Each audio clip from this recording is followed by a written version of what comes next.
Hey ladies and gentlemen, this is Tough Tony Ant, and last night was WWE's Extreme Rules pay-per-view. And this is my review for WWE Extreme Rules. I think the last video I did prior to WrestleMania 27 last month was last year's Extreme Rules, which I think I gave it a pretty decent rating. But anywho, I was going to do a predictions video about this, but I never got around to it. But here's my review for it. Surprisingly, the first match on the card was the last man standing match between Randy Orton and CM Punk. And everyone who's seen, well, whatever, few of you, whoever's seen my WrestleMania 27 review, I gave CM Punk and Randy Orton's match the best match on the card. Extreme Rules will be no different. These guys stole the show in my opinion.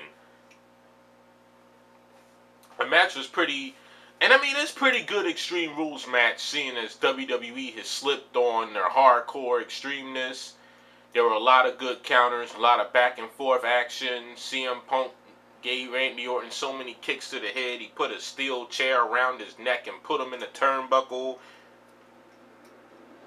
Orton gave CM Punk a belly-to-back suplex on a security guardrail. He RKO'd him on a table, but not through a table. CM Punk gave him the GTS on the steel chair, on the steel steps. He gave him reverse Russian leg sweeps on steel chairs. Orton, he tried to go for it again, and Orton countered into an RKO.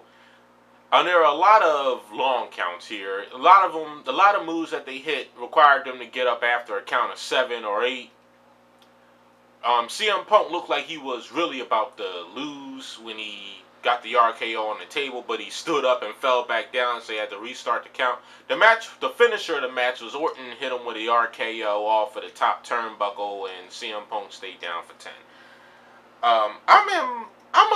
I wouldn't say I'm upset that CM Punk lost, but I don't even remember the last time CM Punk actually won a match. These two work very well together. It's such a shame that they're both going to be on opposite shows. I gave this match a 5 out of 5. This was the best match on the card. It wasn't boring. It kept a pretty good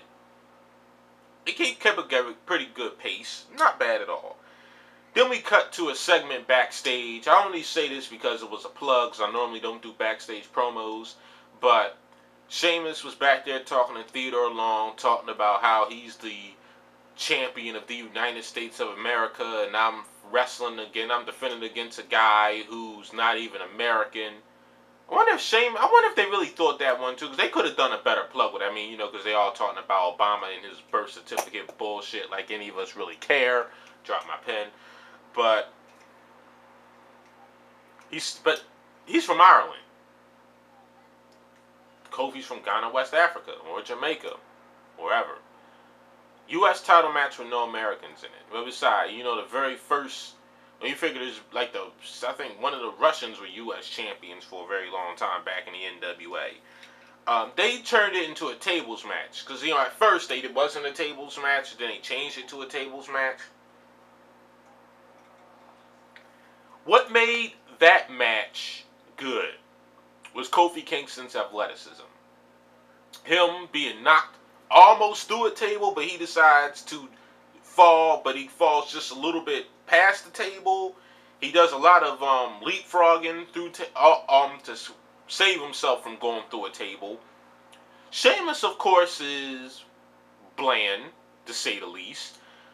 If that had been anybody else in that match, it probably wouldn't have worked. Of course, minus Daniel Bryan. But if anybody else was in that match, it probably wouldn't have worked at all. Because Kofi Kingston saved that match from Sheamus's lame boringness. I gave that match a 4 out of 5.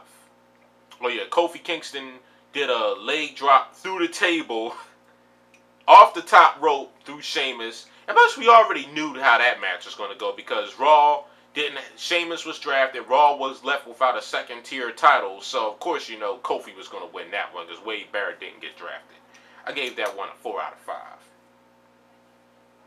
The next up was the tag team country whipping match, where the use of leather straps was legal. It's Cole and Jack Swagger versus JR and the King. They use these belts, these huge belts, whipping each other the whole entire match. I would have to say this match is just fucking embarrassing. Jack Swagger is a trained wrestler. Jerry the King Lawler wrestled 100 years ago. I was going to say a million, but come on, he's not that fucking old. He wrestled 100 years ago. And JR is not a trained wrestler, neither is Michael Cole, even though JR is a lot better in the ring than Michael Cole. Michael Cole came out to the ring wrapped in bubble wrap and tell King, they whipping Michael Cole with the belt, but it didn't do anything because he had bubble wrap, but King ripped it off of him. It's just so fucking embarrassing watching these four people frail around the ring. It's such a damn shame to see what Jack Swagger has been reduced to. I gave this match a 2 out of 5. Cole wins again because Michael Cole pinned JR on a roll up. And if you ask me, I think Michael Cole is getting a bigger push than at least 60% of everybody else on the WWE roster. And that's a fucking shame. Just putting these people on a card is just fucking embarrassing. And I love Booker T on commentary. I wish I could listen to him and Josh, well, not Josh, or whatever the fuck his name is, all night long on commentary. Yes, man, fuck that match. Fuck it.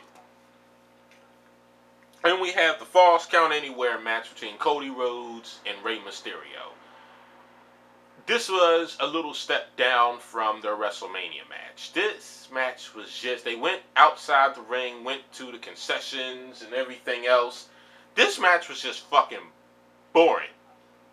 Rhodes pretty much on the offensive, but of course, you know, they had to work their way back to the ring so Rey Mysterio can do his trademark moves. In a WWE environment, Rey Mysterio's backstage assaults really aren't as good as they used to be, like in WCW or in ECW. Rey Mysterio won with a 619 to the frog splash off the top rope. 3 out of 5 for this match. It's just so fucking... it just bored me. It had some high points, but more low points. That's why I gave it an average score. Next, we have the... I didn't know this was a loser leave WWE because everywhere else it said loser leave SmackDown. But it was loser leave WWE between Michelle McCool and Layla. Before I get started on this, Michelle McCool, I think because of her relationship with The Undertaker, has really, really helped to skyrocket and push her career. The same thing happened with Melina and Batista's relationship. It just... this match, just like any Divas match, Lord knows you can't get a title match on here. Michelle McCool pretty much dominated this entire match. Layla maybe hit 3 offensive moves. 3 big time offensive moves, and she pinned Michelle McCool. Michelle McCool hit her with the Styles Clash. I don't know what the hell, I forget what she calls it, but it's still the fucking Styles Clash. And she waited like 6 seconds before she went for a cover. Layla rolled her up and pinned her after Michelle McCool went for the pin on that. Then I'm guessing she's just taking some time off to be with The Undertaker, because we all know The Undertaker is not in any shape to wrestle. He shouldn't have even been wrestling last month in WrestleMania. And Michelle McCool's probably want to be home with her husband. Next thing you know, I heard this Maniac, I said the wrong fucking word. Maniac wrestling. Laughter. Karma comes out. Well, Awesome Kong. She comes out with this. I swear, the look on this woman's eyes is just, she has this glare. It's hypnotizing. She comes out there, picks up Michelle McCool and hit her with the implant buster. I figure that's why they call it the implant buster, because you basically uses on a bunch of bitches with breast implants. But Michelle McCool really doesn't have any breast. That was a good debut for Karma. I hope she destroys every fucking diva in the WWE. Then they cut backstage with all the other divas just looking on her awesomeness. Now, she's awesome. And I hope she's on Raw tonight. That match, I gave a 2 out of 5. It was 2 out of 5. It wasn't, of course, like these divas matches. There's nothing that damn spectacular any fucking way. And we had the World Heavyweight Championship ladder match. Christian versus Alberto Del Rio. This match started off extremely slow. But it wasn't until they started employing the ladders that the shit actually got interesting. We're talking drop kicks on ladders, ensinguri off ladders. Christian hit the steel step, the corner of the steps on the side of his head. And he took a big gash with that. Wasn't bleeding, but it left a welt. This match was back and forth. They didn't. You know how Christian does over the top shit off ladders. It wasn't like that in this match. They took some bumps. Don't get me wrong. Alberto Del Rio took some real good bumps this entire match. I would like to say that Alberto actually looked pretty good in this match. He was very convincing. This match was really well done. It was really very good. It was very well choreographed, this match. Edge, when Alberto looked like he was about to go for it, Edge came out, I think a Jeep, and started blowing his horn. Christian, that was a distraction. Alberto fell on Brutus Clay in his ring announcer. Christian went up the ladder and won the world title. Alberto got drafted to Raw, so I'm glad they did it the way they did. I am so happy that Christian won the world title because I believe that Christian is probably the most deserving person in the WWE to have a world title because he's been busting his ass in the WWE. TNA made him a champion, then fucking threw him out the company because they wanted to push 50-year-old guys instead of guys that can really wrestle. This match was okay. The ending is what did it for me. I gave this match a 4 out of 5. This match was awesome. By the way, Alberto Del Rio came down in a 2011 white Maserati Gran Turismo with, I think, a reddish, like a beige, upholstery. That's pretty good, like, decent looking car. Next up, we had the Lumberjack Tag Team match between Kanan and the Big Show versus Ezekiel Jackson and Wade Barrett, the Intercontinental Champion, who hasn't defended the title since he won it, by the way, which was more than so many months ago. He's past 30 days, people. But anyway, I don't know what the hell happened to WWE's tag team division. It's like, the tag team division is so bland, it's so fucking worthless. It's just like the X Division in TNA. How it used to be, what people came to see, now is just fucking horrible. This match is fucking horrible. Wade Barrett with a blind tag on Ezekiel Jackson walks right into a chokeslam. Ezekiel Jackson was spectacular in this match. He showed they really put his power and strength to light on this one. They really had him dominating. The Lumberjacks did more in this match than the 4 participants. I gave this match a 2 out of 5. Actually, as a matter of fact, I'm giving it a fucking 1.5 out of 5. That match was fucking awful. Then we come to the main event, the triple threat cage match for the WWE title, The Miz, John Cena, and John Morrison.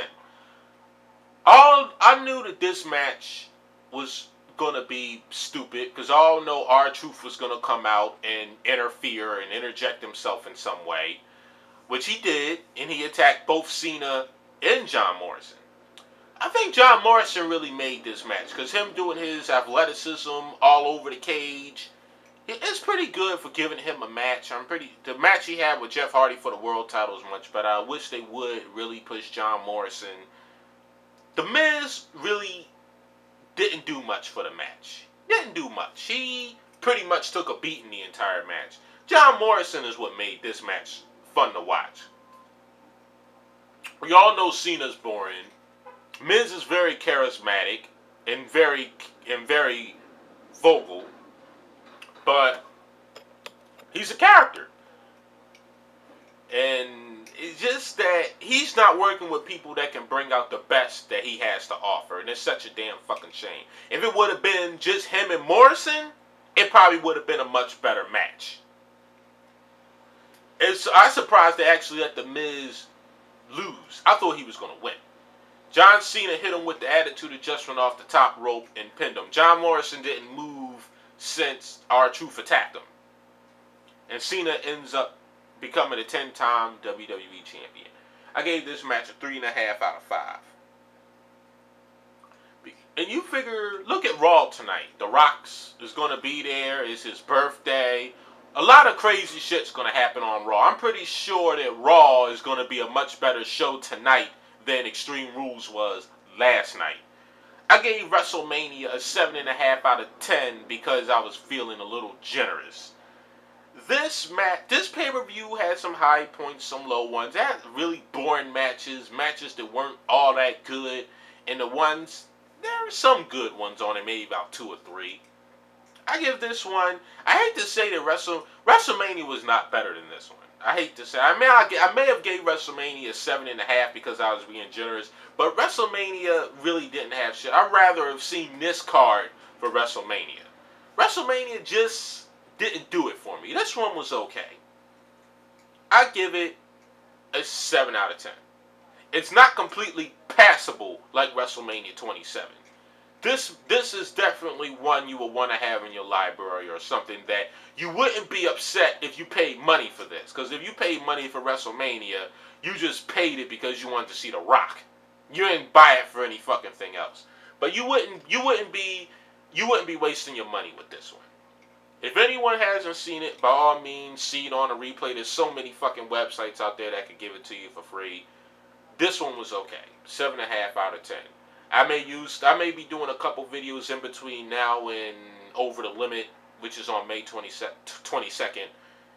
And we'll see how it goes from there. I was going to do TNA's pay-per-view, but it just totally passed me because that's how fucking irrelevant it is. Anywho, this is Tough Tony Ant, and I'm signing off. I'll see y'all some other time. My fucking camera won't stop.